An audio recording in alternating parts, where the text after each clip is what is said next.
یا پھر محلے کی 2-4 خواتین. تو میں ماں کے ساتھ ہی رہتا تھا.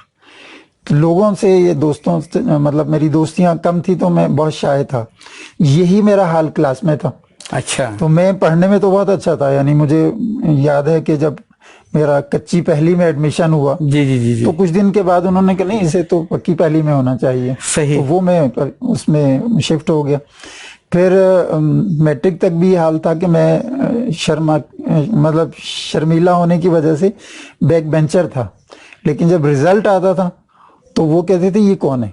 وہ ظاہر میری پہلی پوزیشن ہے, دوسری پوزیشن ہوتی. اچھا, آپ بیک بینچر بھی تھے اور آپ کی ٹاپر بھی تھے کلاس کے اندر. یہ ہاں, یہ کیا یہ کھلا تضاد نہیں تھا؟ کیونکہ بالعموم تاثر یہ ہوتا ہے کہ جو لڑکے بڑے پڑھائی میں دبو ہوتے ہیں وہ چھپ کے پیچھے بیٹھے تھے, لیکن آپ کے کیس میں ایسا نہیں تھا. میں پڑھائی کے خوف سے پیچھے نہیں بیٹھتا تھا. میں اس لیے کہ بس مجھے شرم آتی تھی کہ ٹیچر ہیں ہر وقت سامنے بیٹھے ہیں تو مجھے ان کو فیس کرتے ہوئے بھی جو ہے نا شرم محسوس ہوتی, میں پیچھے بیٹھ جاتا تھا. جی. لیکن وہ رزلٹ جب آتا تھا تو وہ پھر ٹیچر یہی کہتے تھے کہ یار یہ کون ہے.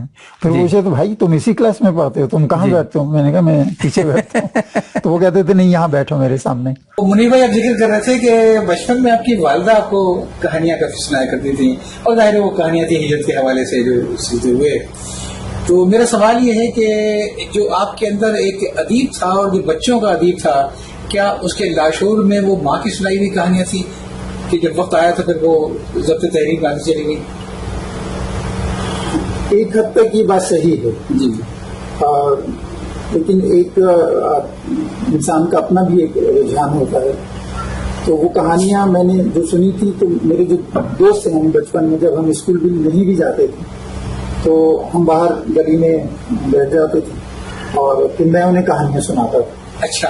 اور وہ کہانیاں یہ ہجرت کی کہانی نہیں ہوتی تھی, میں اپنی تخلیق کہانی جو مطلب جنوں پریوں کی کہانیاں سنا دی یا کوئی اس طرح, مطلب میں خود کہانیاں بنا کے جی میرا خیال ہے تخیل نے کام کرنا شروع کر دیا تھا. جی, کیونکہ پہلے اسکول میں جب ایڈمیشن ہوتا تھا وہ 4.5-5 سال کی عمر میں ہوتا تھا. جی جی. تو اس سے پہلے میں اپنے دوستوں کو کہانیاں سناتا تھا. اس میں یہی تھا کہ جب ہم بیٹھتے تھے تو سارے دوست جمع ہو جاتے, ان سے کہتے آپ کہانی سنیں, تو میں انہیں کہانیاں سناتا تھا. پھر یہ ہوا کہ جب اسکول میں ایڈمیشن ہو گیا تھوڑا سا پڑھنا آیا تو رسالے ظاہر ہے میرے گھر پہ تو نہیں آتے تھے, لیکن کچھ ہمارے دوست تھے. اچھا, لائبریریاں ہوتی تھیں محلے میں پہلے, آنا لائبریری چھوٹی چھوٹی سی کتابیں ہوتی تھیں. تو اب وہ چونکہ میں کہانیاں سناتا تھا پھر ہم دیکھتے تھے کہ یار اس میں یہ موجود ہیں, کہانیاں بھی موجود ہیں اور اس پہ مطلب چھوٹی سی جو ہوتی تھی کتاب تو اس کو پڑھنا بھی آسان ہوتا تھا. جب تھوڑا سا پڑھنا لکھنا کہہ لیجیے آیا تو میں نے وہ جو کہانی پڑھی مجھے ابھی بھی یاد ہے میرے لاشعور میں, وہ ننھے کے کارنامے, بچوں کی دنیا. بچوں کی تو وہ میں تو وہ میں نے پڑھا. وہ مجھے یاد ہے کہ اس سے پہلے ہو سکتا ہے کہ کہانیاں میں نے پڑھی ہوں, لیکن وہ مجھے یاد ہے کہ وہ میں نے پڑھنا شروع کیا تھا, ایک مسلسل پڑھائی کی طرف تھا. پھر یہ وہ آنا کہانیاں جو محلے میں ہوتی تھی مطلب لائبریریاں, وہ اس میں محدود سی کتابیں ہوتی تھی, وہ ہم نے پڑھ لی. تو پھر ہمارے شہر میں ایک لائبریری تھی قریشی لائبریری کے نام سے, اچھا بڑا اسٹاک تھا ان کے پاس. اچھا, میں شاعر بھی تھا تو مجھے ایک یہ بھی تھا کہ کسی کو میرے بارے میں پتہ نہ چلے. تو پھر ہمارے ایک دوست تھے وہ انہوں نے بتایا کہ ایک بڑی لائبریری تھی اس میں کتابیں ہوتی ہیں. اچھا. تو پھر میں نے اپنا ایک نام رکھا کہہ لیجیے کوڈ نام. تو جو میرا دوست ہے وہ اس نام سے وہاں سے کتابیں لاتا تھا, تو وہ بھی پڑھتا تھا میں بھی پڑھتا تھا, اور میں لائبریری میں رجسٹر نہیں تھا. اچھا. راشد گل کے نام سے میرا نام تھا وہ. تو اچھا, وہاں ہم نے چھوٹی موٹی کہانیوں کے بعد اتفاق کہ آپ بچوں ہی کی کتابیں لیتے ہوں گے. اچھا, شروع میں ہم نے بچوں ہی کی پڑھی, اس کے بعد اتفاق سے ایک دفعہ جو ہے ابن صفی کا ایک ناول ہاتھ لگ گیا. جی جی جی. وہ جب ہم نے پڑھا تو اس کے بعد بس پھر جاسوسی دنیا, ابن صفی, مظہر کلیم اس ان کو پڑھا, اور بس اس لائبریری میں جو بھی اسٹاک تھا جاسوسی کا وہ پڑھا. اس کے بعد پھر انگریزی ناولوں کے ترجمے ہوتے تھے کامران سیریز کے نام سے. اچھا. اگاتھا کرسٹی کے, جیمس ایڈلچیز کے وہ ناول, وہ سلسلہ شروع ہوا. پھر جب یہ قریشی لائبریری جس کا میں ذکر کر رہا ہوں, وہاں سے جتنی بھی کتابیں جس موضوع پہ بھی تھیں وہ ہم نے پڑھی جی. اور مزے کی بات میں آپ کو بتاؤں کہ ایک دن وہ ہمارے دوست کہیں دوسرے شہر گئے ہوئے تھے. اب ہمیں ایک طرح سے موقع تھا کہ ایک دن میں 2-3 کتابیں تو پڑھنی چاہیے. یعنی ناول ابن صفی کے آپ نے دیکھیں 100 صفحے سے ہوتے تو وہ 1-2 گھنٹے میں پڑھ لیتے. 2-3 دن مطلب 2-3 ناول لا کے پڑھ لی, اس کے بعد وہ ختم ہو گئے. تو مجھے یہ تھا کہ کتاب ہونی چاہیے, مجھے پڑھنا ہے. دوست ہمارے گئے ہوئے تھے تو میں لائبریری گیا تو میں نے اسے کہا کہ مجھے کتاب لینی. تو اس نے کہ نہیں یہ تو ممبرس کے لیے ہے, آپ ممبر نہیں ہیں. تو میں نے کہا ہوں میں ممبر, لیکن میں نے پہلی دفعہ دیکھا تھا. اچھا وہ ہوتے ہیں پیروں سے معذور تھے وہ صاحب قریشی صاحب. تو میں نے کہا نہیں میں ممبر ہوں. اس نے کہ نہیں میں ظاہر میں بیٹھا رہتا ہوں, تو میں تو اپنی شکل پہلی دفعہ دی. تو میں نے انہیں بتایا کہ میں راشد گل ہوں. اچھا تو سب سے زیادہ کتابیں تو آپ کے نام سے ایشو ہوتے, آپ کہاں ہوتے ہیں؟ مطلب یہ وہ دور تھا جب منیر احمد راشد صاحب مسمدہ چلے گئے اور ان کے سامنے ایک اور شخصیت آ گئی راشد گل کی. اچھا راشد گل کے نام سے آپ نے کبھی لکھا بھی ہے؟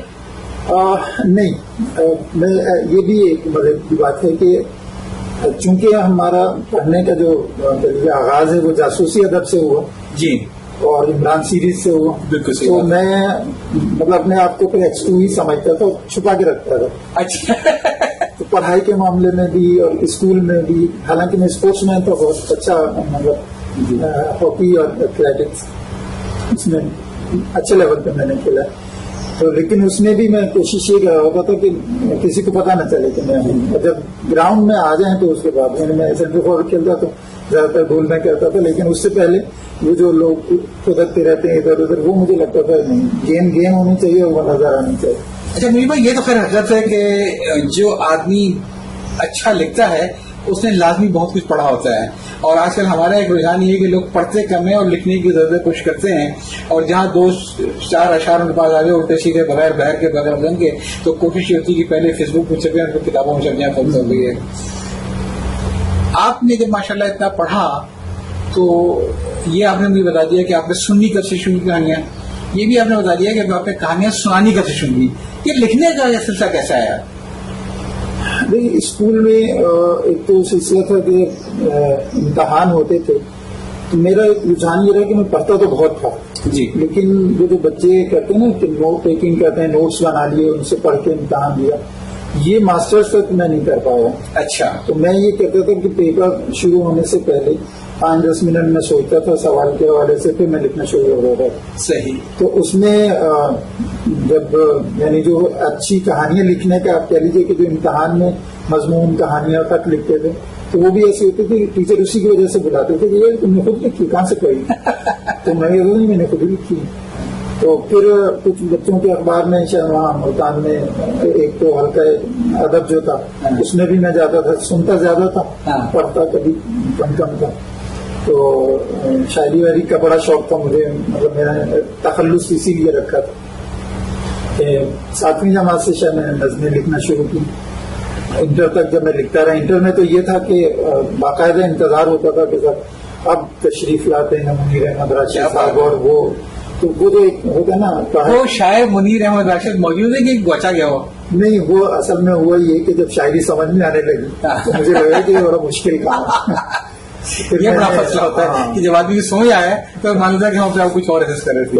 ہاں, وہ اصل میں تک بندی الگ چیز ہوتی ہے. حالانکہ میں نے بہت نظمیں لکھی اور بعض اوقات یہ ہوتا تھا, ہمارے کچھ دوست وہ بھاولپور سے آئے تو انہوں نے کہا یار یہ نظم جو آپ نے پڑھی یہ تو فلاں شاعر کی ہے. اچھا. تو میں نے کہا بھائی میری میں نے خود لکھی ہے. تو اس نے اسے فون کیا, مطلب دوست کو کہ یار یہ نظم جو ہے تمہاری ہے. میں نے کہا نہیں یار یہ منیر صاحب کی نظم ہے, میں نے اپنے نام سے پڑھی. تو مجھے کوئی وہ نہیں تھا, بس مجلس ہوئی اس میں پڑھ دیا, بیاض بنا کے رکھنا یہ وہ نہیں میں کر پایا. تو اسی طرح کالج کے لیول پہ بھی چیزیں اس میں چل جاتی تھیں, کوئی ایک آدھ میگزین میں چل, لیکن باقاعدہ جسے آپ کہیں آغاز ہوا. تو جب میں کراچی آ گیا تو میں اپنے کزن کے پاس تھا, وہ ایک مطلب کی دکان تھی پان کی, اس پہ ہم شام میں بیٹھ جاتے تھے.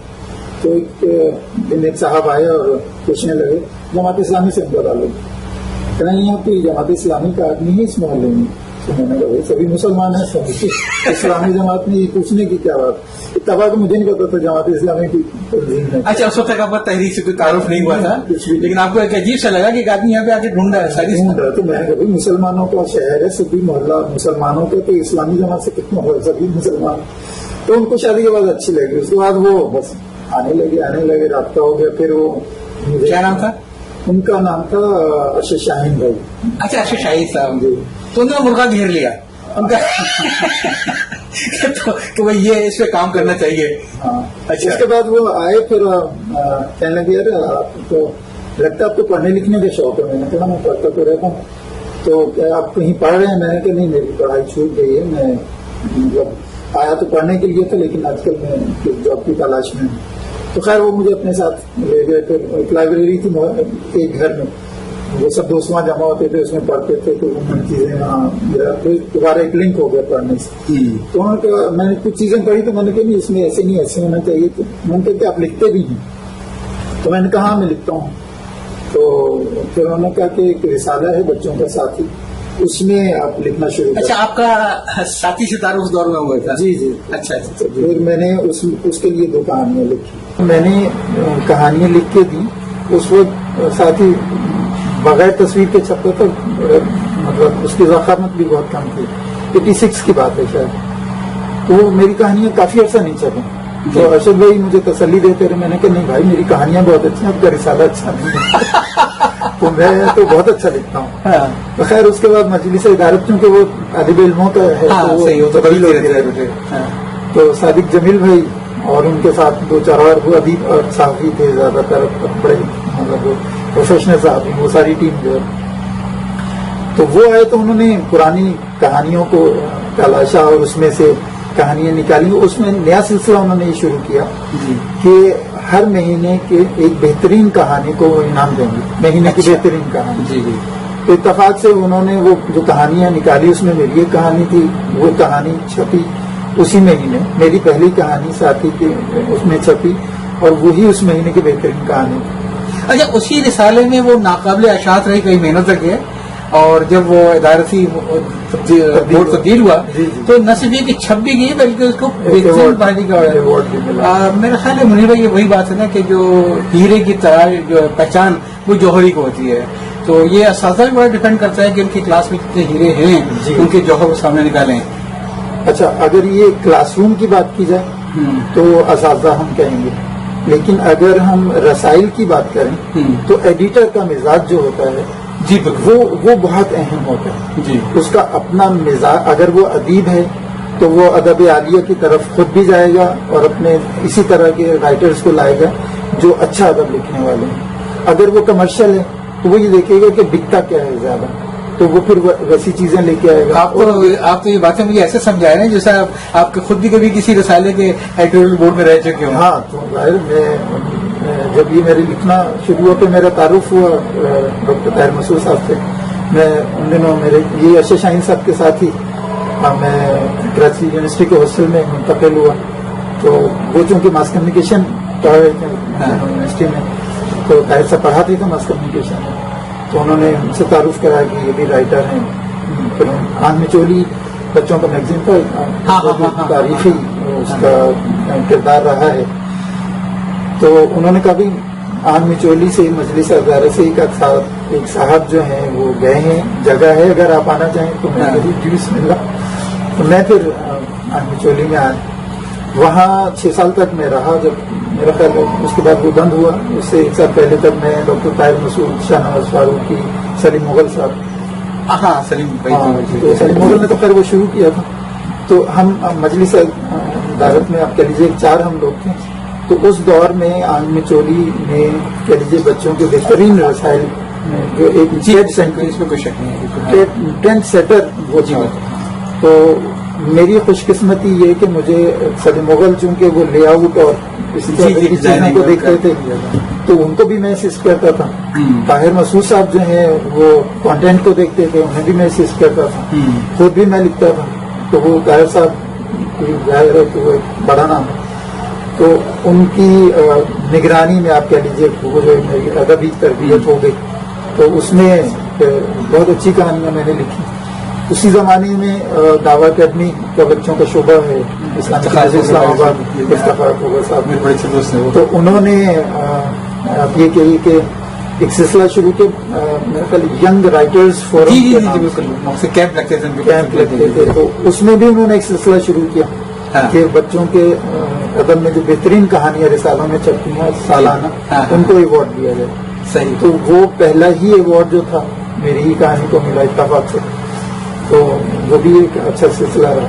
یعنی ان کہانیوں کا ایوارڈ مل رہا ہے جو ایک مدیر کی نظر میں ناقابل شاعت تھی، 6 مہینے تک دم پڑی تھی. تو وہ تو ساتھی کے تھے، لیکن عام چولی میں تو بہت اچھی کہانیاں ہم شائع کرتے تھے.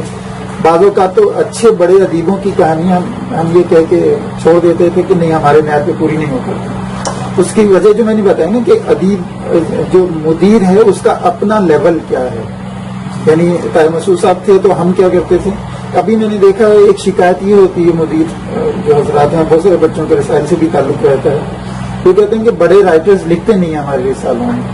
اور وہ ہمارے دوست ہیں شعیب مرزا، اچھی بات کی انہوں نے، کہتے ہیں کہ بڑے ادیب جو ہیں بچوں کے لیے لکھنا پسند نہیں کرتے اور بڑوں کے لیے بچکانا ادب لکھتے رہتے ہیں. بڑوں کے لیے بچکانا ادب تو بات خوبصورت ہے، لیکن چونکہ میرا ایکسپیرینس رہا ہے دونوں حوالوں سے، تو مجھے یہ تھا کہ ہمارے عام چولی میں ہم نے بڑے بڑے ادیبوں سے لکھوایا. جمیل جالوی صاحب ہمارے یہاں لکھتے تھے، ہمارے یہاں امجد اسلام امجد صاحب لکھتے تھے، ہمارے یہاں روحی کنجاہی جو ہیں لکھتے تھے، ڈاکٹر اسلم فرخی لکھتے، ڈاکٹر آصف فرخی لکھتے تھے کہ بچوں کے لیے لکھنا بچوں کا کھیل نہیں. اب میں نے اس کو تبدیل کر دیا. میں اب یہ کہتا ہوں کہ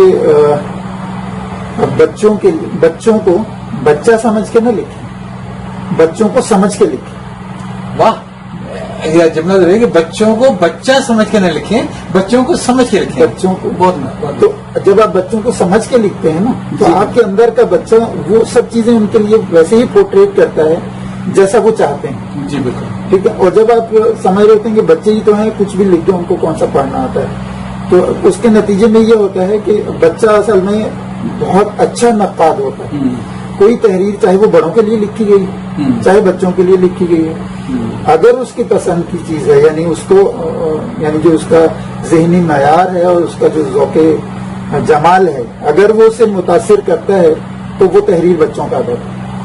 میں ایک سوال کروں گا آپ سے کہ جو آپ نے اپنا لکھنا اسٹارٹ کیا ساتھی رسالے سے، تو اگر میں غلطی پر نہیں تو آپ کا ایک کہانی بڑی مشہور ہوئی تھی، شاید جنت کے نعرے پہ تھی، میرا دیس بچا لے اے مولا. اور اس کہانی کا تھوڑا سا پس منظر ہے، وہ کہانی کیا تھی اور کیوں اتنا آئی کیچنگ ہو گئی تھی؟ اس کہانی نے لوگوں کی توجہ کیوں حاصل کی، میرا دیس بچا لے اے مولا، جو آپ نے شاید ساتھی میں لکھی تھی؟ جی اس کا پس منظر یہ رہا. دیکھیے ساتھی میں میری جو میری پہچان ساتھی میں بنی وہ تو میرا ایک ناول ہے کمانڈو 4 کے نام سے. کمانڈو 4 جی. تو بلکہ ابھی وہ ایک بہت بڑی اسکولوں کی چین ہے، اس میں نصاب میں شامل ہے. اچھا. وہ تو ہے اس کی پہچان یہ. اور زیادہ تر تحریک حلقوں میں لوگ کمانڈو 4 کے حوالے سے مجھے جانتے ہیں. لیکن جب میں نے شروع کیا تو 2 کہانیاں جو میں نے کہا تھا نا، ایک تو انعام ملا تو اگلے مہینے پھر دوسری کہانی چھپی، اس کا یہ عنوان تھا. جی اچھا، یہ پہلی کہانی نہیں تھی بلکہ دوسری کہانی؟ یہ دوسری تھی. پہلی مزاحیہ کہانی تھی، یہ بہت سنجیدہ کہانی. جی جی جی. پس منظر وہی جو میری والدہ نے کہانیاں مجھے سنائی ہوئی تھی بچپن میں، جو میرے اندر ایک چیز تھی. وہ کہانیاں یہ تھی کہ ایک خاتون ہے، ہجرت کر کے وہ مطلب پاکستان میں پہنچے ہیں، اور وہ ایک خاتون ہے، اس نے پوٹلی سی جو ہے وہ اپنے سینے سے چپکائی ہوئی ہے، باقی سامان دوسرے اٹھا رہے ہیں، دیکھتے ہیں ان کو نہیں، بس وہ پوٹلی ایسے لے کے وہ رکھی. تو لوگوں نے جو یہاں ریسیو کر رہے تھے مہاجرین کو پاکستانی، تو ان کا مجھے دے رہا ہے، تو نہیں یہ نہیں لوں گی، یہ میرا ہے. تو اس کے بعد خیر وہ پوچھا کہ پاکستان آ گیا، تو پاکستان آ گئے. تو لوگوں نے کہا تم پاکستان میں ہو. یہ پاکستان آ گئے لاہور کا اسٹیشن. تو اس کے بعد وہ بیٹھی، اس نے اس کی زمین کو چوما، اپنی پوٹلی رکھی اور اس کو یوں کر کے کھولا اور کہا پاکستان، اے میرے وطن، یہ میری قربانی تمہارے لیے. وہ پوٹلی جب کھلی تو اس کے اندر ایک چیخار بچے کی لاش تھی، جس کے پیٹ میں نیزے کا زخم، جو رستے میں بلوے کے دوران اس کا بچہ شہید ہو گیا. یہ آپ نے اپنے تخیل سے اس کے یہ وہ کہانیاں اس طرح کی، چونکہ میں نے بتایا نا کہ میں والدہ سے کہانیاں سنتا رہتا تھا. اچھا، اپنی ذاتی کہانیوں میں سے ایک تھی جو یہ سچی کہانی تھی، جو میں نے جس نے آنے کے بعد پہلے دیش کی مٹی کو چنا اور ایسی بہت کہانیاں تھی. چونکہ ان کا آنکھوں دیکھا حال تھا تو وہ مجھے کہانی یاد تھی، میں بھی بہت متاثر ہوا تھا.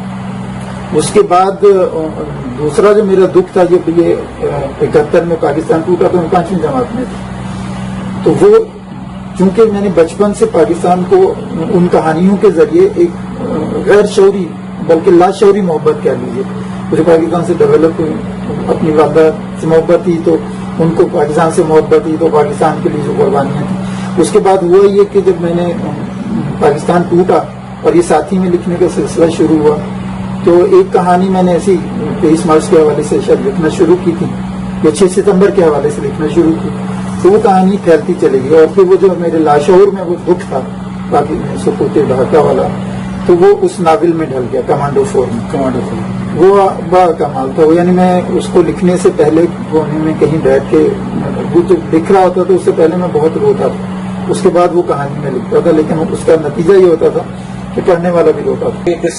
سچا قسم میں ہوا۔ آگے چلتے ہیں، اور چونکہ ابھی سما ابھی کافی طویل ہے، کچھ تھوڑا سا اپنی عملی زندگی کے بارے میں بتائیے کہ آپ اسکول لائف میں تو آپ بہت اچھے رہے، کالج میں پھر کیا ہوا؟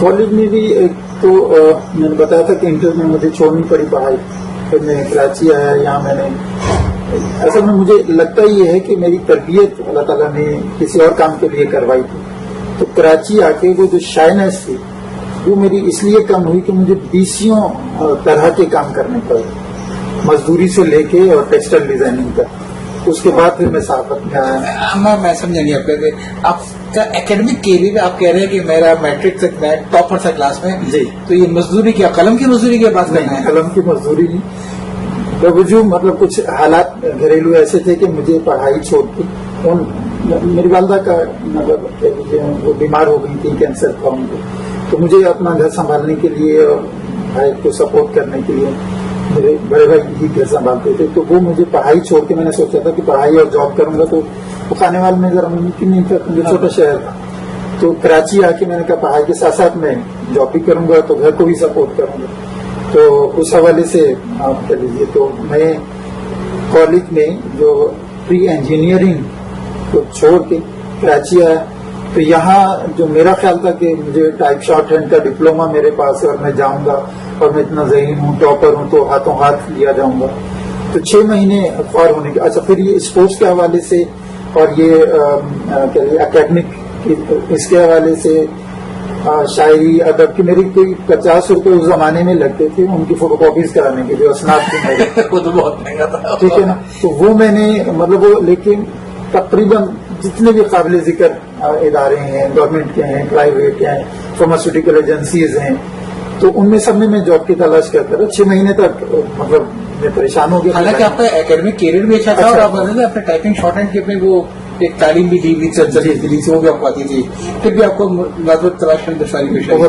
بہت مشکل پیش آئی۔ اس کی ایک وجہ تو یہ تھی ضرورت کا دور تھا، وہ 97-80 کی بات ہے، تو وہ ہر 15 دن کے بعد سرکاری نوکری پہ پابندی لگ جاتی تھی، تو مجھے جب 5-6 مہینے ہو گئے تو پھر میں نے کہا لعنت بھیجے، مجھے نوکری کرنی نہیں، میں مزدوری کر لوں گا، مجھے تو فوری سپورٹ کرنا ہے گھر، تو پھر میں نے مختلف طرح کے کام کیے۔ پھر اچھا اس میں ایک مزے کی بات تھی کہ میں شام کو پڑھاتا ضرور تھا، تو محلے کے جو بچے تھے، میں پھر سمجھ جاؤں گا وہ جس چیز کو مزدوری کہہ رہا ہے اس کو مزدوری کیوں کہہ رہے ہیں؟ مزدوری سے مراد یہ ہے کہ مجھے اپنا پیٹ پالنے کے لیے اور گھر چلانے کے لیے مختلف کام کرنے پڑتے تھے، مزدوری میں اس لیے کہہ رہا ہوں۔ تو اس میں راج مستری کے ساتھ جو مزدور ہوتے ہیں وہ بھی میں نے کام کیا، پلمبر کی حیثیت سے بھی کام کیا، اور ٹیوشن میں پڑھاتا تھا اور میں ٹیوشن پڑھانے کے پیسے نہیں لیتا تھا، تو محلے کے سارے بچوں کی مائیں، والدین۔ آپ نے پلمبر کے ہیلپر کے طور پر بھی کام کیا اور پلمبر کے ٹھیکیدار کے طور پہ بھی کام کیا، ٹھیکیدار کو بھی کام کیا، اور راج مستری کے ساتھ بھی اپنا کام کیا،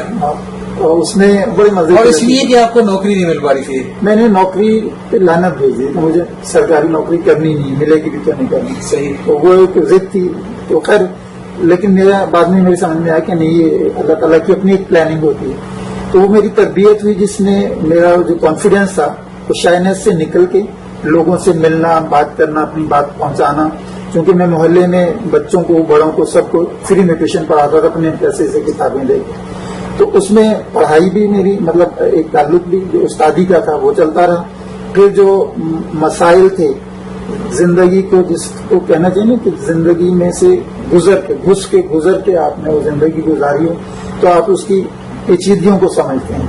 وہ جب میری تربیت ہوئی تو آخر میں پھر میں یہاں چولی میں آیا تو لکھنے کی مزدوری شروع ہوئی.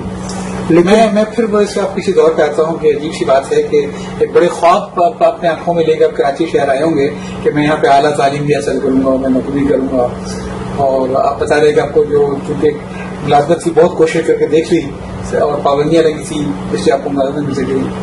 تو وہ جو محسن بھوپالی کا شعر در بدر بھٹکنا کیا دفتروں کے جنگل میں ڈگریاں جلا دیں, ڈگریاں جلا دینا بیل سے اٹھا لینا, تو آپ نے تو اس شعر پہ عمل کر کے دکھا دیا کہ آپ نے وہ جلائی تو نہیں لیکن بیلچا ضرور اٹھا لیا آپ نے. الحمدللہ اس میں مطلب میرا خیال ہے شعر انہوں نے بعد میں لکھا اور اسی تجربے سے گزرنے کے بعد ہی لکھا ہوگا, لیکن ایسا کرنا پڑتا ہے. تو میں نے تو صرف ایک چیز میں آپ کو بتاؤں, میں خانیوال سے یہاں شفٹ ہو رہا تھا تو وہاں بھی میری یعنی انٹر میں بھی پوزیشن میری آنی تھی, لیکن وہ کچھ ایسی ٹیکنیکل چیزیں ہوئیں کہ جس کی وجہ سے ہمارے کالج کی پوزیشن 8 سال سے آ رہی تھی ہمارے ہی کالج کی, لیکن اس سال جو ہے کوئی فیصلہ آباد کے کسی کالج میں کوئی گڑبڑ تھی. تو ہمارے پرنسپل صاحب جو ہے نا وہ بہت اچھے تھے, اللہ کرے کہ وہ حیات ہوں, اور عباد علی اسلم ان کا نام تھا. تو ان کے بڑے احسان ہیں مجھ پہ. میرے محسنین میں سے پہلے مجھے ان کا نام یاد آتا ہے, مسز خان تھی اور انہوں نے بھی بہت سپورٹ کیا مجھے. اس کے بعد یہاں جو ہے امین چوری کے جو مدیر تھے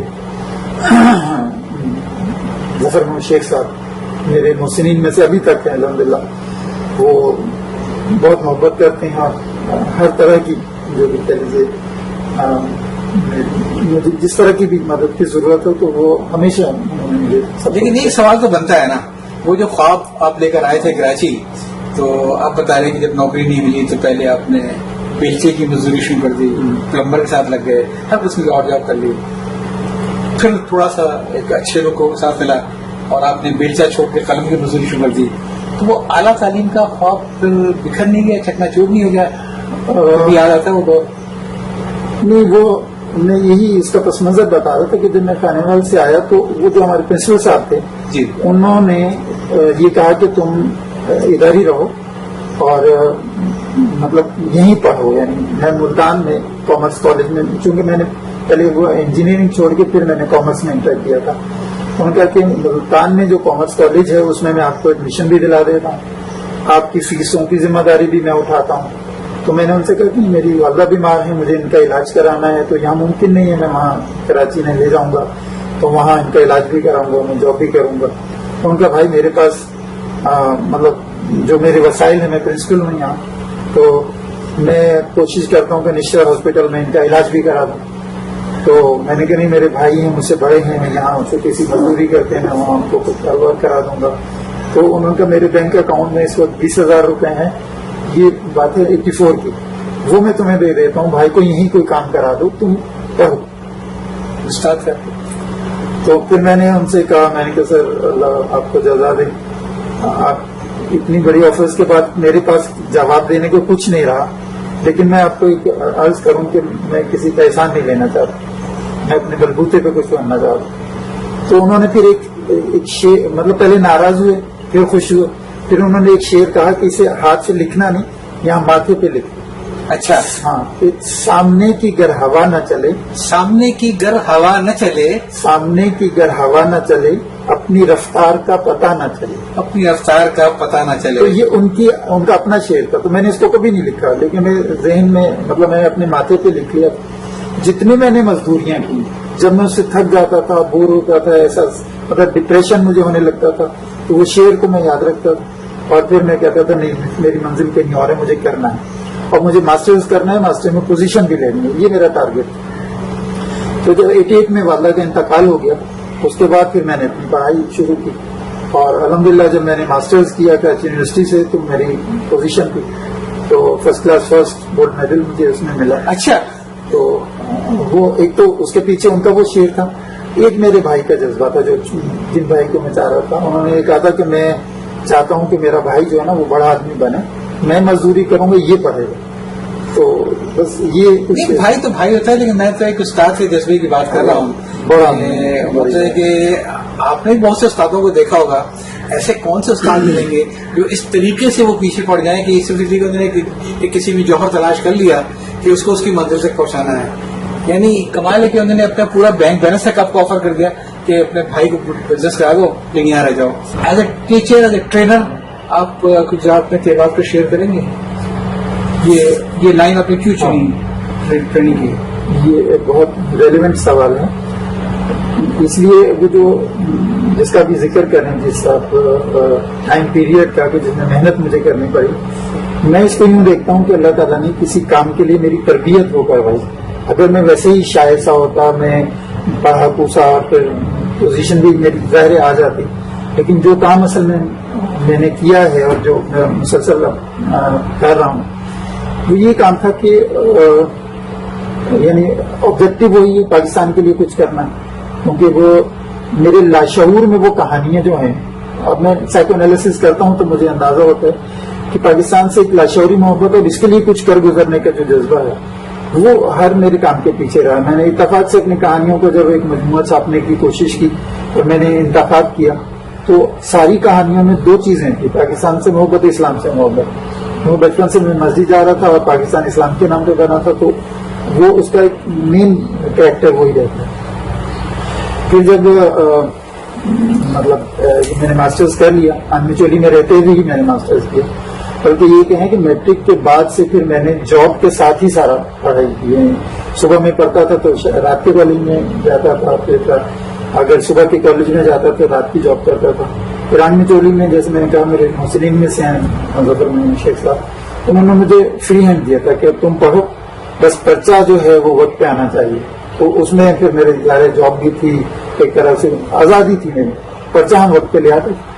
اس میں زیادہ ذمہ داری میری تھی کہ پرچہ وقت پہ لانا ہے, کہانیاں بھی دیکھنی ہے, اور اس کا کیا لیجیے تو پہلے تو کمپیوٹر نہیں ہوتے تھے تو رات بھر میں اور میرے دوست بہت اللہ ان کو صحت ہے, آج کل ان کی طبیعت صحیح نہیں, جاوید اختر صاحب جس حالت میں پیسٹر ہوتے تھے تو آنمی چولی میں بھی پیسٹر تھے, تو ہم راتوں کو روک روک کے وقت پہ پرچہ لے آتے تھے. لیکن پڑھائی کے لیے میرے پاس پورا وقت, میں یونیورسٹی میں باقاعدہ پڑھ رہا تھا جاب کے ساتھ. تو جب یہ پڑھ لیا اور کہانیاں لکھتے رہے اور بہت اچھی کہانیاں بھی لکھی, میں نے بتایا کہ پاکستان کے بہترین ادیب کا ایوارڈ بھی مجھے مل گیا. لیکن میرا ایک احساس تھا کہ میں اپنی بات کہنا چاہتا تھا کہانی کے ذریعے. جب میں نے محسوس کیا کہ میرا جو قاری ہے وہ خطوط آتے تھے کہ نہیں پڑھتا تھا, وہ واقعات میں کھو جاتا ہے, کہانی کے مین آئیڈیا تک نہیں پہنچ پاتا. یہ ضرور دہرائیں اس بات کو کہ وہ کہانی سمجھ رہا ہے لیکن اس کے جو کنوے کر رہے ہیں میسج وہ سمجھ نہیں پا رہا. یہ آپ کو تھوڑا سا ہوا؟ یہ اب ظاہر ابھی دیکھیں گے, اب بہت سارے لوگوں کو کوئی ایک کہانی دے دے, اس پہ تبصرے کرائیں تو آپ کو پتا چلے گا مین آئیڈیا تک نہیں پہنچے لوگ. ہاں. تو اب میں نے ان سے کہا کہ بھائی میں ایک مقصد سے میں نے کہانی لکھی ہے کہ یہ آئیڈیا لوگوں تک پہنچ جائے. جی. لیکن وہ اس کے واقعات میں کھو گئے ہیں, تبصرے آ رہے ہیں بڑا اچھا تھا, یہ واقعہ بہت اچھا تھا, اس میں یہ تھا, میں روتا رہا وغیرہ وغیرہ. اس کہانی کا کیونکہ ڈاکٹر طاہر مسعود صاحب بھی ٹیچر ہے, سلیم ہال بھی ٹیچر, تو میں نے ان سے جب کہا کہ یہ کیا مسئلہ ہے, لوگ تو مگر قاری جو ہے اسے پڑھنے نہیں آتا, تو قاری کو پڑھنا نہیں آتا, نہیں پڑھنا آتا. بہت سندر. تو میں نے مطلب اس کا اظہار کیا تو طاہر صاحب نے کہا کہ براہ راست بات کی جائے تو یہ موقع ہوتا ہے کہ آپ اپنی بات کو سمجھنا اور سمجھا سکیں کہ بھائی اس کا یہ مطلب تھا, یہ اس کا یہ. تو مجھے یہ خیال ہے کہ براہ راست پڑھانا چاہیے. تو پھر میں ایک پرائیویٹ اسکول میں نے ٹیچنگ شروع کی, وہاں میں نے پڑھایا. وہ بھی ایک مزے کا لطیفہ تھا کہ جب میں گیا تو میں نے میٹرک کو پڑھانا شروع کیا تھا. جی. تو میں نے ایک غزل, میر کی غزل جو تھی وہ 17 دن میں پڑھا. ایک غزل 17 دن میں؟ میٹرک کا جو سلیبس تھا. وہاں پہ اسکول کے باہر پیرنٹس آ کے ہنگامہ نہیں شروع کر دیا؟ پہلے تو اسکول کی انتظامیہ نے ہنگامہ کیا نا, بلا لیا مجھے کہ بھائی اگر آپ 17 دن میں ایک نظم پڑھائیں گے تو یہ میر نے اتنا وقت نہیں کیا ہوگا غزل لکھنے کے بعد سمجھانے لگا دیا. نہیں, میر نے اس کے پیچھے جو صدیاں گزاری تھی نا وہ اس غزل میں بڑی اچھی غزل. کون سی غزل تھی؟ دو ایک اشعار غزل وہ تھی کہ بارے دنیا میں رہو غم زدہ یا شاد رہو, ایسا کچھ کر کے چلو یہاں کہ بہت یاد ہے. میرا اسٹائل یہ تھا کہ مطلب بجائے اس کے کہ میں لیکچر دوں, ہم سے کہتے تھے اس پہ ڈسکس کریں, کوئی بات آپ کی سمجھ میں نہیں آئی تو سوال کریں, کیونکہ میرا مسئلہ تو یہ تھا کہ ان کو سمجھانا ہے کہ یہ اس میں ہے کیا مین آئیڈیا. تو اس میں اتنے دن لگے. لیکن یہ ہے کہ بچوں نے سیکھ لیا. جب انتظامیہ نے بلایا تو میں نے ان سے کہا کہ بھائی میں سلیبس ختم کرانے تو نہیں آیا, میں تو پڑھانے آیا ہوں. تو ان کے نہیں, یہ ہمیں تو ظاہر امتحان کی تیاری کرانی ہوتی ہے. یہ تو میں نے ان سے کہا کہ دیکھیں میں نے ان کو ایک غزل پڑھائی ہے, اب آپ اس کتاب کو چھوڑ کے شاعری کی کوئی بھی کتاب ان کو دیں تو یہ اس میں سے وہ شعر پڑھ کے آپ کو سمجھا دیں گے. میں نے کہیں جملہ پڑھا آپ کی اس بات سے مجھے یاد ہے کہ اچھا استاد وہ ہوتا ہے جو بچوں کو یہ بتائے کہ سوچتے کیسے ہیں, وہ نہیں جو یہ بتائے کہ کیا سوچنا ہے. تو ہمارے یہاں اساتذہ تو یہ بتاتے ہیں کیا سوچنا ہے, لیکن آپ نے اس پہ عمل کیا کہ کیسے سوچنا ہے. جی بالکل یہی بات. تو اس کے بعد ظاہر ہے وہ جب انہوں نے ان کا امتحان لیا اور سب بچے بہت اچھے انہوں نے یعنی تشریح کر دی جو ان کے معیار کے مطابق تھی. تو بہرحال یہ میرا کہہ لیجیے کہ ایجوکیشن کی طرف میرا جو ٹلٹ تھا اس کا آغاز یہاں سے ہوا. پڑھاتے ہوئے پھر مجھے اندازہ ہوا کہ سلیبس میں بعض چیزیں, بعض کمیاں مجھے احساس ہوا کہ اچھا میں نے پھر میٹرک کو پڑھا. اس کے بعد پھر میں جب مجھے لگا کہ نہیں میٹرک کے بچے تو بڑے ہوتے ہیں اور چھوٹوں کو پڑھانا چاہیے اور چھوٹوں کو, تاکہ ان کی زبان بہتر ہو اور وہ چیزیں سمجھ سکیں. تو 5ویں جماعت تک جب میں آیا تو مجھے اندازہ ہوا کہ نہیں اور نیچے جانا چاہیے.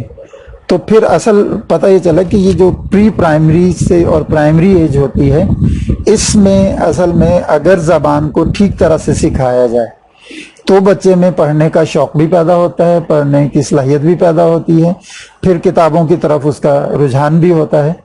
تو لیکن وہ جو ہمارے سلیبس تھا, چونکہ اب تو پہلے تو گورنمنٹ کی کتابیں نسبتاً اچھی ہوتی ہیں لیکن اسے سستا رکھنے کے لیے وہ اتنی کمپیکٹ کر دیتے ہیں کہ اگر ٹیچر اس طرح پڑھانے والا نہ ہو, کتاب پہ فوکس کرے تو وہ ٹھیک نہیں پڑھا پاتا. تو پھر مجھے لگا کہ نہیں کوئی ہمیں مطلب سلیبس بھی لکھنا چاہیے اپنا جس میں پڑھایا جا سکے. تو ٹیچرز ٹریننگ مطلب ٹیچرز مینول تو میں اپنا بناتا تھا, سلیبس وہی ہوتا تھا. پھر ایک ادارہ بنا جس میں یہ تھا کہ ہم نصاب بھی بنائیں گے پرائیویٹلی, تو میں اس کا حصہ رہا شروع میں. تو پھر ہم نے نصاب سازی شروع کی. اسی دوران میں پھر یہ ہوا کہ ہمیں ایک پروجیکٹ ملا ورلڈ بینک کا جس میں ٹیکسٹ بک بورڈ, بلوچستان کے ٹیکسٹ بک بورڈ کے لیے نئی کتابیں لکھنے کی, اور وہ نئی کتابیں جو ہیں وہ صوتیات بیسڈ ہونی چاہیے. تو اردو میرا ظاہر ہے میرا ایریا اردو کا تھا, سارا سلیبس لکھنا تھا لیکن اردو پھر مجھے ملی. تو اس میں انہوں نے کہا کہ یہ صوتی طریقے سے پڑھانا چاہیے. تو میں نے لٹریچر پڑھا تھا, میں نے لینگویج مطلب لسانیات میں تو نہیں کیا تھا ماسٹر, لیکن جب مجھے لگا کہ نہیں یہ بات اپروچ ٹھیک ہے. وہ پھر انگلش میڈیم اسکولوں میں انگلش فونک سے پڑھائی جاتی ہے, اردو نہیں پڑھائی جاتی تھی. تو پھر میں نے ایک ریسرچ کا آغاز کیا کہ اردو کو کیسے صوتیات سے پڑھا جائے, فونیٹکس. تو وہ بڑی دلچسپ ریسرچ تھی. اس میں بھی چونکہ جو ریسرچ میں کر رہا تھا اس کے بارے میں میرے جو اساتذہ اس وقت تھے, میں سر انصاری صاحب سے پوچھا کہ میں یہ کرنا چاہتا ہوں, اس کے بارے میں مطلب کوئی اگر ریسرچ ہے تو میں پڑھ لوں. تو ان کے نہیں, جو تمہارا آئیڈیا ہے اس پہ کوئی کام نہیں ہوا اردو میں. پھر ابو الخیر کشوی صاحب تھے, میں نے ان سے کہا تو انہوں نے کہا ابو صدیقی صاحب نے تھوڑا کام کیا ہے صوتیات پہ, اس کے علاوہ جو تم چاہ رہے ہو کہ پورا ایک نصاب بنایا جائے وہ ایسا کوئی ہے نہیں. مشفق خواجہ صاحب سے ملاقات ہوئی تو ان سے بھی پوچھا تو انہوں نے کہا نہیں یہ آئیڈیا بالکل نیا ہے, اس پہ تمہیں کام کرنا ہوگا. تو مطلب مدد تو مل جائے گی لیکن اس طرح کی چیز نہیں, پکی پکائی نہیں ملے گی. تو خیر پھر مجھے اس میں کافی وقت لگا کیونکہ ٹرائل اینڈ ایرر سے سیکھا. پہلے چیزیں بنائی, اسکول میں پڑھایا تو پتہ چلا کہ یہ تو نہیں چل رہا. اس کے بعد پھر دوسری بنائی. تو خیر کوئی میرا خیال ہے 3.5 سال 5 سال اگر پورا دیکھا جائے اس میں جا کے وہ سلیبس تیار ہوا. اچھا چونکہ ورلڈ بینک کا پروجیکٹ تھا, جب ہم نے انہیں پڑھایا ٹیکسٹ بک رائٹرز کو جن کی کتابیں پڑھ کے ہم نے پڑھنا سیکھا تھا, ان کو جب ٹریننگ دی کہ ایسے پڑھاتے ہیں, اور پھر یہ تھا کہ ان کتابوں کو ویسے نہیں پڑھایا جا سکتا تھا جیسے میں کہہ رہا تھا. تو پھر ہم نے وہ جو صوتیات بیسڈ کتابیں تھیں وہ لکھی ٹیکسٹ بک بورڈ بلوچستان کے لیے, PED کے نام سے ایک نیا ان کا ادارہ بنا تھا. تو اس میں فونیٹک بیسڈ کتابیں ہم نے لکھی, میری وہ تحقیق تھی. تو وہ بہت مزے کی چیزیں تھیں. لیکن وہاں ایک سوال پیدا ہوا, جو اہم بات جس طرف میں آپ کو لے کے جانا چاہ رہا ہوں, کہ ایجوکیشن صرف اسکول میں نہیں ہوتی. وہاں ایک صاحب نے مجھ سے سوال کیا کہ تو ورلڈ بینک آپ کو پیسے دے رہا ہے, اچھے خاصے پیسے دے رہا ہے, ورلڈ بینک کے پروجیکٹ ہو, تو یہ آپ آتے ہیں TADA بھی ملتا ہے, فیس بھی ملتی ہے, اسکول والوں کو پڑھا دیتے ہیں, تو لیکن یہ ہے کہ یہ تو اسکول کے بچے پڑھ لیں گے، وہ جو اسکول سے باہر ہیں ان کا کیا ہوگا؟ ان کا کیا ہوگا؟ چھڑاکو. ہاں اچھا، چونکہ میں نے کہا یار یہ بات تو صحیح ہے، تو پھر ایک اسی ریسرچ کا ایک رخ یہ بھی تھا کہ ایک نصاب ان لوگوں کے لیے بنایا جائے جو اسکول سے باہر ہیں. اچھا اسکول سے باہر کیا ہیں؟ وہ مطلب بچے بھی ہیں، وہ بڑے بھی ہیں. تو میں نے سلیبس کو وہ دیا، ایک یعنی اسکوپ بنایا کہ 8 سے 60 سال تک کے بچوں کے لیے سلیبس بنانا ہے اور پڑھنا لکھنا ان کو آنا چاہیے. تو چونکہ میری صوتیات پہ ریسرچ چل رہی تھی، میری اردو کے جو کہہ لیجیے کی ورڈز ہیں انگلش میں وہ ساری ریسرچ موجود تھی، تو اس سے آئیڈیا لے کے میں نے اردو میں وہ کام شروع کیا. تو اردو کے کی ورڈز پہ میں نے ریسرچ کی، اردو کی صوتیات پہ ریسرچ کی، پھر ان دونوں کو ملا کے ایک نصاب بنایا، پھر اس کو ٹیسٹ کیا، چھوٹے گروپ پہ کیا، بڑے گروپ پہ کیا، اس سے بڑے گروپ پہ کیا، مختلف زبان بولنے والوں نے وہ کیا. تو چونکہ میرا ارادہ یہ تھا کہ پورے پاکستان میں جو ہے نا اس کو امپلیمنٹ کرنا چاہیے، تو الحمدللہ وہ ایک سلیبس تیار ہو گیا. پھر جب اسے پڑھانے کے لیے اس کی لانچنگ تھی، تو اس میں ڈاکٹر جمیل جالوی صاحب مہمان خصوصی تھے، سیر انصاری صاحب تھے، ڈاکٹر طاہر مسعود تھے، سلیم مغل بلکہ ہوسٹ کر رہے تھے. تو بہت اچھا وہ پروگرام تھا. تو اس میں بہت سارے لوگ ہم سے اٹیچ ہو گئے، یار یہ جو تم بات کر رہی ہے یہ تو ہم نے تو نہیں پڑھا. اچھا بہت سارے پی ایچ ڈیز بیٹھے ہوئے تھے، اردو کی پی ایچ ڈی، جو تم بات کر رہی ہے تو ہم نے کبھی نہیں پڑھی. تو میں نے کہا نہیں، میں نے بھی گھڑی ہے، پڑھی نہیں. تو کچھ چیزیں اردو صوتیات کے اصول میں نے کہا کچھ میں نے پڑھے ہیں، کچھ میں نے گھڑے ہیں. تو اس میں بالکل نئی چیزیں ہیں. جیسے میں آپ کو بتاؤں کہ اردو میں الف مدہ حروف تہجی کا حصہ نہیں ہے، تو ایک بحث شروع ہو جائے گی. اردو میں حمزہ جو ہے وہ حروف تہجی کا حصہ نہیں، وہ پتہ نہیں وہ لوگوں کی اپنی دلیلیں ہیں، لیکن وہ بہرحال اس پہ ہم نے وہ سلیبس بنایا. جب یہ ایک تو وہ اسکولوں کے لیے تھا، وہ ہمارا کمرشل کام تھا. تو الحمدللہ پاکستان کے چھوٹے اسکول سے لے کے نہیں، ایک چھوٹے پرائیویٹ اسکولوں کی ظاہر ہماری ہوتی، تو ایک چھوٹے اسکول سے لے کے جتنا بھی بڑا اسکول آپ امیجن کر لیں، یعنی لاہور گرامر ہے اور بیکن ہاؤس ہے، اور ان سب میں وہ سلیبس کسی نہ کسی طرح پڑھایا جاتا ہے. اردو کی بات کر رہا ہوں. تو پورے پاکستان میں نے اس کی ٹریننگز بھی کرائیں، بہت طویل ٹریننگز اس کی تھی، کیونکہ نئی چیز تھی بالکل. لیکن تعلیم بالغان والا جو کام تھا اس میں وہ سلیبس بن گیا. پھر میں نے کہا کہ 1 سال میں لوگوں کو پڑھنا لکھنا آ جائے گا. پہلے شاید جو سلیبس تھے وہ اس سے زیادہ وقت لیتے تھے. تو ہمارے ایک ساتھی تھے، انہوں نے کسی بڑی ہوٹل میں ایک پریزنٹیشن تھی، بہت سارے اس میں لوگ موجود تھے، تو انہوں نے جوش خطابت میں یہ کہہ دیا کہ ہم نے جو سلیبس بنایا اس سے 3 مہینے میں پڑھنا لکھنا آ جاتا ہے. تو کہنے میں کیسے؟ ہاں، تو میں نے کہا بھائی میں نے تو 1 سال کہا تھا. تو میں نے تو آپ نے 3 مہینے نہیں کہا تھا. میں نے کہا خیر پارٹنر کہہ دیا تو دیکھ لیں گے. تو خیر پھر اس کو میں نے فائن ٹیون کیا. الحمدللہ اس میں یہ ہوا کہ 3 مہینے میں کوئی بھی ان پڑھ آدمی اخبار پڑھنے اور خط لکھنے کے قابل ہو جاتا تھا. یہ جو آپ نے ایک بڑا کام کیا، اس کو کیا سرکاری سطح پہ کسی نے اس کو اسپانسرشپ دی اس کام کو جو آپ کا آخری کام جو ہے؟ جی، یہ اس میں یہ ہوا کہ جب ہم نے یہ بنا لیا سلیبس، پھر ہم نے یہ پلان کیا کہ اس کو امپلیمنٹ کیسے کرنا. کیونکہ ٹارگٹ میرا، جیسے پہلے مجھے لگتا تھا کمانڈو 4 میں نے لکھی تو یہ وہ بڑا کام تھا جس کے لیے اللہ نے میری تیاری کروائی. لیکن بعد میں مجھے لگا کہ نہیں، وہ تو بس بچوں کا ایک ناول ہے. یہ وہ بڑا کام ہے جس سے پورے ملک میں ایک انقلاب برپا ہو جائے گا کہ پاکستان سے ناخواندگی کا خاتمہ ہو جائے گا. تو میں نے اس کو یہ کیا کہ 4 سیگمنٹ میں تقسیم کیا. ایک تو وہ انڈیویجولز جو پارٹ ٹائم میں کوئی کام کرنا چاہتے تھے، صحیح، تو ان کو ٹارگٹ کیا. دوسرے لیول پہ جو این جی اوز تھیں جو مطلب اس شعبے میں کام کرتی تھیں. تیسرے لیول پہ کارپوریٹ سیکٹر جہاں الٹریٹ لیبر تھی. اور چوتھے لیول پہ پھر گورنمنٹ جس کے پاس وسائل بھی تھے اور جو بھی کام کرنا چاہتی تھی. اس زمانے میں پرویز مشرف کا دور تھا یہ. تو جو لٹریسی کمیشن ہے وہ ختم کر کے ایک نیا ادارہ بنایا تھا انہوں نے NCHD کے نام سے، national commission for human development. تو اس کا جتنا بھی لٹریسی کا کام تھا وہ الحمدللہ ان سے ہمارا رابطہ، وہ اس پروجیکٹ کو پھر ہم نے ہیڈ کیا. میری ہی سلیبس میرے ہی شاگردوں میں بڑھا کے اس کو کیا، اور لاکھوں لوگوں کو ہم نے اس کے تحت پڑھایا. تو اس میں NCHD کے تحت یہ پروجیکٹ ہم نے شروع کیا. مردان سے شروع ہوا، پھر تقریباً 40 اضلاع تک جو ہے ہم نے اسے بڑھایا.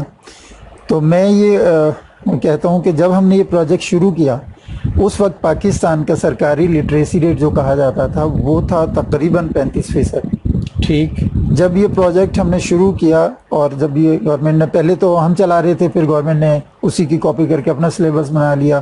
اور پھر ہمارے ہاں ایک اصول ہے، ایک نارم ہے، اصول تو نہیں کہنا چاہیے، ہمارے ہاں یہ ہے کہ کاپی رائٹ کا مطلب ہے رائٹ ٹو کاپی. یہ پھر کہیے گا، بڑا انٹرسٹنگ ہے. کاپی رائٹ کا مطلب ہے رائٹ ٹو کاپی. تو چھوٹی چھوٹی این جی اوز نے جن کی ہم نے ٹریننگ کرائی اس سلیبس کو کاپی کر لیا، گورنمنٹ نے بھی کر لیا، دوسرے کچھ ہمارے جو اسٹوڈنٹ تھے انہوں نے بھی کر لیا. تو وہ جو ایک مطلب گورنمنٹ کے ساتھ وہ جو کام آگے بڑھ رہا تھا، پھر یہ کہ پرویز مشرف کمزور ہوئے تو وہ ادارے بھی کمزور ہونا شروع ہو گئے. لیکن الحمدللہ لٹریسی ریٹ 35 سے 55 تک جو پہنچا ہے. لیکن دیکھیے اس سے آپ کے لیے سینس آف سیٹسفیکشن یقین ہے کہ جتنے لوگوں نے بھی رائٹ ٹو کاپی کر لیا ہو، اور جتنے آپ کا اصل جو تھا وہ تو ایک مشن تھا نا زندگی کا، تو بجائے سے کہ وہ چیزیں پیک ہو جاتی ہیں اور کوئی دیکھنے والا نہ ہوتا. اچھا ہے، کوئی ہم سے بہتر کر لے گا اس کام کو. اب یہ دیکھیے کہ وہ میری کتاب ہے، دوسرے ادارے ہی اسے چھاپتے ہیں. بعض نے تو میری کتاب کا نام وہی ہے، مصنف کا نام میرا ہٹا کے اپنا لکھ لیا ہے. اور جو اڈلٹ لٹریسی کا سلیبس ہے میں نے نہیں دیکھا بہت عرصے سے، کیونکہ بعد میں نے پھر اپنا ادارہ بنایا تو اپنے لیے الگ اذان کے نام سے اپنا سلیبس بنا لیا. لیکن وہ پرانے سلیبس پہ بھی اگر میرا نام نہیں ہے تو لوگوں نے اپنا نام لکھ لیا، وہ میں نے واپس نہیں لیا. تو میں نے کہا کہ ٹھیک ہے، لوگ مجھ سے پڑھا رہے ہیں تو چلیں پڑھاتے تو رہے ہیں. تو الحمدللہ ایک تو اڈلٹ لٹریسی کے بڑا کام تھا. اب میرا ارادہ یہ ہے کہ کیونکہ کچھ صحت کے ایشوز کی وجہ سے میرا کام پچھلے 2-4 سال رکا رہا ہے، تو اب الحمدللہ دوبارہ سے یہ آپ نے بہت عمدہ کام کیا ہے. کارپوریٹ سیکٹر بھی آپ کا ایک سیگمنٹ تھا. جی جی. وہاں سے آپ کو کیسا رسپانس ملا؟ وہاں سے بہت شاندار رسپانس. سب سے اچھا رسپانس جو ہمیں ملا وہ تھا نیشنل فوڈ سے.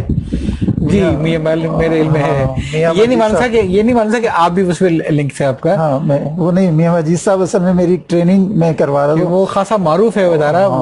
ان نوجوانوں کو جو انڈیویجولس ہیں ان کی ٹریننگ میں کہہ رہا تھا. میاں مجید صاحب پراچا صاحب جو ہیں وہ آئے، انہوں نے وہ ٹریننگ باقاعدہ دیکھی، پھر انہوں نے کہا یہ تو بہت اچھا کام ہے، تو یہ میں اپنے ادارے میں شروع کرتا ہوں. پھر انہوں نے اپنے ادارے میں وہ شروع کیا اور بہت کامیاب رہا. اس کے بعد پھر شفیع ٹینڈریز میں یہ ہوا، دین ٹیکسٹائل میں بھی ہوا، انگلش بسکٹ میں بھی ہوا، نشاط جو کرسنٹ میلز ہیں، نشاط ٹیکسٹائل ہے، اس میں بھی یہ ہوا. تو کارپوریٹ نے بہت اچھا کام اس میں ہوا. اس کے بعد پھر این جی اوز کے تحت ہم نے جیلوں میں کام کیا، کراچی کی تقریباً تمام جیلوں میں نے جا کے پڑھایا. پھر میرے ایک بڑی ٹیم بن گئی تھی، وہ لوگ پڑھاتے تھے. منی بھائی تھوڑی سی کلامی ہو رہی ہے آپ کی. میں یہ سمجھتا ہوں کہ جن اداروں نے اس کی ترجیح دی، جیسے آپ نے نیشنل فوڈ کو بتایا، باقی ادارے ہیں، انہوں نے ورکر کو کوئی آسان نہیں کیا، بلکہ بنیادی جو ایشو ہے وہ یہ کہ جب آپ کی ورک فورس لٹریٹ ہوگی تو آپ کے یہاں یہ کافی چیزیں ویسٹیج کی کمی ہوگی. تو اس کو میں سمجھتا ہوں کہ اس ٹریننگ کو ایک انویسٹمنٹ سمجھنا چاہیے جو آپ اپنے ادارے کے لیے کرتے ہیں. لیکن یہ کہ اگر کبھی کوئی ادارہ اگر وہ آپ سے کہتا ہے کہ بھئی اس قسم کی چیزوں کو آپ لے کر آگے بڑھیں، تو کیا آپ اپنی خدمات ان کو پیش کریں گے؟ یقیناً. اور یہ آپ نے صحیح کہا. میاں مجید صاحب نے پھر جب ان کا وہ ختم ہوا تو انہوں نے کچھ ایسی حیرت انگیز باتیں بتائیں. ان کا کہ میرے ادارے ہمارا پروفٹ جو ہے نا وہ بڑھ گیا ہے اس لٹریسی کا. نیشنل فوڈ پہلا ادارہ تھا پاکستان کا جس میں 100% لٹریٹ لیبر تھی. بہت عمدہ. انہوں نے کہا میرا پروفٹ بڑھ گیا. میں نے کہا اس میں پروفٹ بڑھنے کا کیا تعلق ہے؟ تو یہ باتیں انہوں نے پھر بتائیں کہ نہیں، یہ جو ان پڑھ تھے تو یہ لاسز میں بہت زیادہ ان کے ان پڑھ ہونے کی وجہ سے لاسز ہمارے بہت ہوتے تھے. انسٹرکشن لکھی ہوتی تھی ISO 9000 کے لیے ضروری ہوتا ہے کہ صاحب تو وہ نہیں پڑھنی آتی تھیں. پھر الٹریٹ ہونے کی وجہ سے بہت سارے ان کے مسائل بھی تھے، ایموشنل ایشوز تھے، فیملی کے ایشوز تھے. تو چونکہ ہمارا صرف پڑھنا لکھنا نہیں ہم سکھاتے تھے، ہم اس کے اندر ہی کوشش کرتے تھے کہ ان کا جو ایک ایموشنل بیلنس ہے وہ بھی کریٹ ہو. اس طرح کا سلیبس تھا. میں تو سمجھتا ہوں کہ کرنے کام یہی ہے کہ آپ اپنی ورک فورس کا جب آپ لٹریٹ کر رہے ہیں تو اس کے اندر ٹالرنس بھی آئے گی, اس کے اندر بہت ساری چیزیں اور بھی آئیں گی. تو اور میرا خیال ہے کسی اچھے کارپوریٹ ادارے کے لیے اس سے بہترین CSR کوئی ہو نہیں سکتی ہے جسے آپ کہتے ہیں. تو میں یہ چاہوں گا کہ اگر آپ کسی ایسے ذمہ دار کو جانتے ہیں جہاں پہ وہ لوگ کنسرنز ہوتے ہیں اپنے اسٹاف کے بارے میں, تو منیر صاحب سے رابطہ قائم کریں. نیچے ہم اسکرین میں آپ کی یاد کے ساتھ آپ کا میں موبائل نمبر بھی دے رہا ہوں. اور الحمدللہ اس کے بعد کارپوریٹ میں بھی ہوا تو آپ NGOs کیا, جیسے میں نے بتایا تھا, تو لوکل NGOs نیشنل لیول کی اور انٹرنیشنل کوئی بڑی NGO کا آپ نام سوچیں تو اس نے پھر ہمارے ساتھ کام کیا یا ہم نے ان کے ساتھ کام کیا, یہ کہہ لیجیے یونیسکو کے ساتھ, یونیسیف کے ساتھ, جائکا کے ساتھ, NRSP کے ساتھ, NCHD کے ساتھ, یہ یعنی پورے ملک میں وہ ہم نے وہ تحریک برپا کی تھی الحمدللہ. پھر جیسے وہ حکومتیں بدلتی ہیں تو پھر ادارے بدل جاتے ہیں. تو ہمارا بھی یہ ہوا کہ پھر وہ جو ایک ادارے میں ہم مل کے کام کر رہے تھے اس میں بھی کچھ مسائل ہوئے, لیکن وہ کام الحمدللہ ابھی مختلف طرح سے ہو رہا ہے. میں نے ابھی شروع کیا, یعنی دوبارہ رابطہ شروع کیا ہے لوگوں سے. ایک کا نام میں بتانا بھول کے, SSGC جو ہے اس نے بھی اپنے ہارڈ ایریاز میں یہ کام ہمارے ساتھ, تو یہ کام الحمدللہ یہ ہے. اور اس میں جو ہمارے نوجوانوں نے کام کیا تھا, کمال کام تھا وہ. اللہ مجھے توفیق دے تو میرا ارادہ ہے کہ میں اسے کسی ناول یا کسی ڈرامے کی صورت میں ترتیب دوں گا کہ وہ کتنی بڑی تحریک تھی جس نے پاکستان میں ایک انقلاب برپا کیا.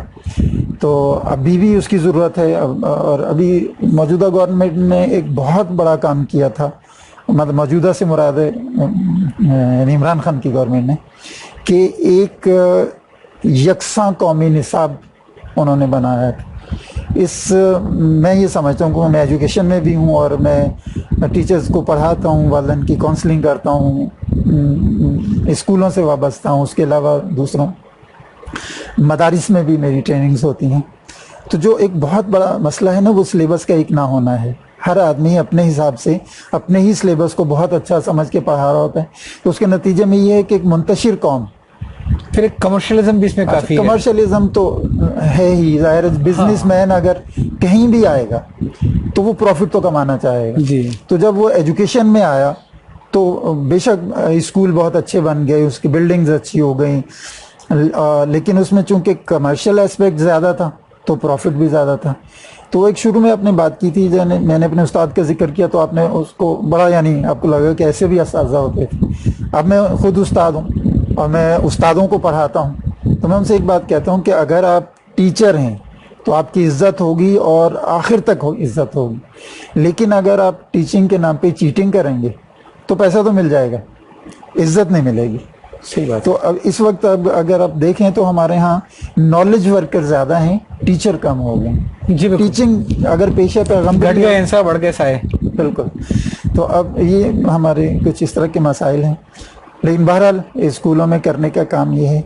ابھی ایک اور چیز میں چاہوں گا کہ لوگوں کو بتایا جائے, وہ یہ ہے کہ اسکولوں میں تقریباً کراچی سے لے کے ہنزا تک اور آپ کہہ لیجئے کوئٹہ سے لے کے اور تورخم تک, اب جس طرف بھی جائیں, میں نے ہر جگہ جا کے ٹریننگ کرائی. بڑے اسکول اس میں شامل رہے ہیں, علاقے کے جتنے بڑے اسکول ہیں چاروں صوبوں میں, ان سے ظاہر ایک تعلق بنتا ہے. تو بعض لوگوں نے, بعض بڑے اسکولوں نے جو ایک مسئلہ مجھ سے ڈسکس کیا وہ یہ تھا کہ اچھا وہ کمرشل ہیں لیکن وہ ٹوٹل کمرشل نہیں ہوتے ہیں, سارے اسکول ایسے نہیں ہوتے کہ کمرشل. تو انہوں نے مجھ سے کہا سر ایک مسئلہ آپ سے ڈسکس کرنا ہے. مسئلہ یہ ہے کہ ہمیں فرض کیا کہ 200 بچوں کو ایڈمیشن دینا ہوتا ہے, لیکن ہمارے پاس جو اپلیکیشنز آتی ہیں وہ 2000 ہوتی ہیں. ہم اس میں سے چوائس کرتے ہیں کہ ہمیں کون سے بچوں کو دینا. ہمارا میٹرک کے بعد جب بچہ نکلتا ہے تو تقریباً 100% کا A گریڈ ہوتا ہے. نہ تو ان پٹ کا مسئلہ ہے ہمارے, نہ آؤٹ پٹ کا مسئلہ ہے, نہ ہمارے تو مارکیٹنگ کی ہمیں ضرورت ہی نہیں پڑتی. تو میں نے کہا پھر آپ کو کیا پرابلم ہے؟ میں نے کہا میرا مسئلہ یہ ہے کہ میٹرک کے بعد بچہ جب کہیں بازار میں جا رہا ہو اور کسی ٹیچر کو دیکھ لے تو بجائے اس کو سلام کرنے کے وہ گریبان کھول کے اس کے سامنے سے اکڑ کے گزرتا ہے. یہ کیسے ہو گیا؟ میں نے 10 سال کیا کیا. کیا بات ہے, کیا بات ہے. تو خیر پھر میں نے ان کو بتایا کہ یہ آپ ٹھیک کہہ رہے ہیں, میں بھی اسی نتیجے پہ پہنچا ہوں کہ اب کہہ لیجیے جو اخلاقیات ہے نا اس کی تربیت وہ نصاب کا حصہ نہیں ہو نہیں سکتی، کیونکہ نصاب جو ہم بناتے ہیں وہ ہم علم کے نقطہ نظر سے بناتے ہیں. بالکل صحیح بات ہے. علم کتنا دیا جائے، معلومات، علم بھی نہیں، معلومات کتنی دی جائے، ٹھیک ہے، تاکہ وہ بورڈ میں مطلب پاس ہو جائے، اس کو ڈگری مل جائے. جو اخلاقیات ہیں اس کا تعلق ہے ویلیوز آر کاٹ ناٹ ٹاٹ. تو علم آپ پڑھاتے ہیں، اقدار آپ سکھاتے ہیں، تو آپ کو دیکھ کے بچے اقدار اپناتے ہیں. تو میں نے ایک الحمدللہ ایک میرا کہہ لیجیے ایک پورا پروگرام ہے جس کو میں کہتا ہوں spiritual paradigm of education. Spiritual paradigm of education. تو اس کی ٹریننگز اب ٹیچرز کو، پیرنٹس کو، اسکولوں کو وہ میں دے رہا ہوں. اس میں بہت ہی یعنی نفسیات کو بھی سامنے رکھتے ہوئے اور اپنے حالات کو سامنے رکھتے ہوئے، اپنے مسائل کو سامنے رکھتے ہوئے، اپنی سوسائٹی کے، تو وہ چیزیں پھر اس میں انکارپوریٹ کی. جیسے مغرب میں بہت کام ہوا ہے اس پہ، ایموشنل انٹیلیجنس پہ کام ہوا ہے، لیکن ہمارا جو سورس ہے، یعنی ہمارا جو ماخذ ہے کہہ لیجیے، وہ قرآن اور سنت ہے. جی. تو اس سے باہر کوئی چیز ممکن نہیں ہے. مغرب کا جو علم ہے وہ بھی اصل میں سنت ہی کا کوئی ایک کہہ لیجیے ایک پہلو اس میں نکلتا ہے. تو جو حکم ہے ایک طرح سے کہ حکمت مومن کی میراث ہے، جہاں سے ملے لے لو، تو وہاں سے بھی حکمت اس میں ہم شامل کر رہے ہیں. اپنا چونکہ ہمارا ماخذ جو ہے قرآن و سنت ہے، اور اپنے جو بڑے لوگ ہیں ہمارے امام غزالی ہیں، امام رازی ہیں، اور جنہوں نے بہت کام کیا ایجوکیشن پہ، وہ لوگ ہیں، اس دور کے جو لوگ ہیں ان سے بھی مشاورت ہوتی ہے. تو اس کو اگر اسپریچول پیراڈائم آف ایجوکیشن کے نام سے ہم نے ایک سلسلہ شروع کیا ہے ٹریننگز کا، وہ اسکولوں کے لیے بھی ہے، پیرنٹس کے لیے بھی ہے، اور ارادہ یہ ہے جیسے ماشاءاللہ آپ کا یہ پلیٹ فارم ہے کہ اس کو آن لائن بھی اس کا اجرا کیا جائے. تو کوئی آخر میں کوئی پیغام اگر آپ دینا چاہیں؟ دیکھیں، کچھ چیزیں ہیں جن سے میری زندگی میں کچھ جملے ہیں جن سے میری زندگی میں بہت تبدیلی آئی، تو میں کوشش کرتا ہوں کہ وہ بات میں لوگوں کو ضرور بتاؤں. مثلا ایک تو من حیث القوم، اقبال کا وہ جو شعر کہہ لیجئے کہ خدا نے آج تک اس قوم کی حالت نہیں بدلی، نہ ہو جس کو خود خیال اپنی حالت کے بدلنے کا. ایک تو قوم کو جاگنا چاہیے، اور یہ جو میرا اسپریچول پیراڈائم آف ایجوکیشن ہے، اس میں میرا فوکس یہی ہے کہ لوگوں کو انسانوں کی پہچان سکھائی جائے کہ ہر دو ٹانگوں والا آدمی انسان نہیں ہوتا. آدمی تو ہوتا ہے، انسان نہیں ہوتا، ٹھیک ہے نا. تو اس لیے یعنی ان کی پہچان ہونی چاہیے.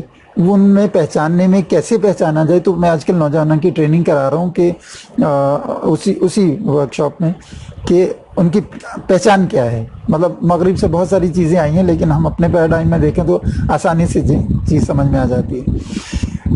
تو من حیث القوم تو ہم یہ کرنا چاہیے، لیکن فرد کی حیثیت سے تو واصف علی واصف صاحب کے دو جملے ہیں جن سے بہت زیادہ تبدیلی میری شخصیت میں بھی آئی، میرے کام میں بھی. میں سننا چاہوں گا جملے. ایک جملہ تو یہ ہے کہ خوش نصیب وہ ہے جو اپنے نصیب پہ خوش ہے. کیا بات ہے! خوش نصیب وہ ہے جو اپنے نصیب پہ خوش ہے. خوش نصیب وہ ہے جو اپنے نصیب پہ خوش ہے. جی. تو اس سے آپ کے اندر توکل پیدا ہوتا ہے، ڈپریشن ختم ہو جاتا ہے. جی. کیونکہ اللہ سے زیادہ اچھا رائٹر تو کوئی ہو نہیں سکتا نا. جی. جو نصیب اس نے لکھا ہے اس سے اچھا نصیب ہو نہیں سکتا. جب میں یہ دوسرا جملہ ان کا یہ ہے کہ جو بھی کرتا ہے اللہ کرتا ہے، اللہ جو بھی کرتا ہے ٹھیک کرتا ہے. اس میں کوئی شک نہیں ہے. ہمیں پتہ نہیں تھا اس کی، ہمیں پتہ نہیں ہوتا. بالکل، اس میں کوئی شک. تو جب آپ کے اندر اچھا ایمانیات یہی ہے، اگر وہ جاگ جاتی ہے نا تو پھر آپ کے اندر صبر بھی آ جاتا ہے، اخلاص بھی آ جاتا ہے، آپ کے اندر تقوی بھی بڑھ جاتا ہے، آپ کے اندر جد و جہد کا مادہ بھی آ جاتا ہے. اور آپ یہاں پہ تشریف لائے، آپ کا بہت بہت شکریہ. جزاک اللہ.